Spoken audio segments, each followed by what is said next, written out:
नमस्कार, मी श्वेता. तुम्ही पाहताय न्यूज 18 लोकमत आणि राज्यातल्या राजकीय वर्तुळातल्या त्या सविस्तर बातम्या पाहूयात. उत्तर मध्य मुंबई लोकसभा मतदारसंघात भाजपनं उज्ज्वल निकम यांना निवडणुकीच्या आखाड्यामध्ये उतरवलंय आणि त्यामुळेच आता वर्षा गायकवाड यांच्या विरोधात लढणाऱ्या निकमांना काँग्रेसनं लक्ष करायला सुरुवात केली आहे. काँग्रेसचे ज्येष्ठ नेते आणि राज्याचे विरोधी पक्षनेते विजय वडेट्टीवारांनी हेमंत करकरेंच्या मृत्यूवरून उज्ज्वल निकम यांच्यावरती गंभीर आरोप केले.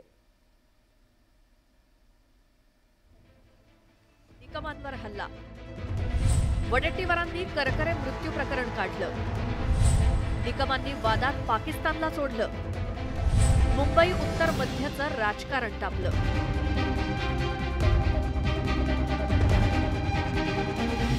उत्तर मध्य मुंबई मतदारसंघाच्या निवडणुकीमध्ये काँग्रेसच्या वर्षा गायकवाड आणि भाजपच्या ॲडव्होकेट उज्ज्वल निकमांमध्ये थेट लढत होतीये.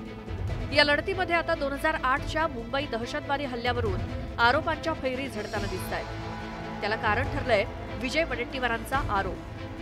विजय वडेट्टीवारांनी हेमंत करकरेंच्या मृत्यूबाबत गंभीर आरोप करत उज्ज्वल निकमांना घेरण्याचा प्रयत्न केला. भाजपनं यावरून टीकेची झोड उठवल्यानंतर त्यांनी माजी पोलीस अधिकारी SM मुश्रीफ यांच्या पुस्तकाचा दाखला दिला.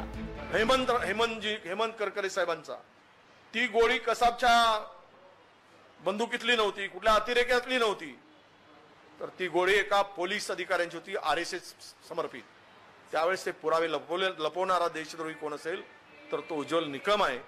आणि अशा देशद्रोहाला जर तिकीट भारतीय जनता पक्ष देत असेल तर मात्र हे देशद्रोह्यांना पाठीशी घालणारा पक्ष आहे का, हा प्रश्न येतो. आज एका इंग्लिश पेपरमध्ये तुमची बातमी आहे की त्या संस्थेशी संबंधित अधिकाऱ्याने, पोलीस अधिकाऱ्यानेच हेमंत करकरेंचा बळी घेतला आणि ती वस्तुस्थिती उज्ज्वल निकम जे आज भाजपचे उमेदवार आहेत त्यांनी ती दाबून ठेवली. तर ते सविस्तर काय विषय नाही. असं आहे की SM मुश्रीफांनी जे पुस्तक लिहिलं आहे, कदाचित वाचन तुमच्या आलं की नाही मला माहिती नाही, त्या पुस्तकाचा दाखला घेऊन मी म्हटलं. वडेट्टीवारांनी ज्या उज्ज्वल निकमांवरती आरोप केले त्यांनी देखील वडेट्टीवारांवरती पलटवार केला.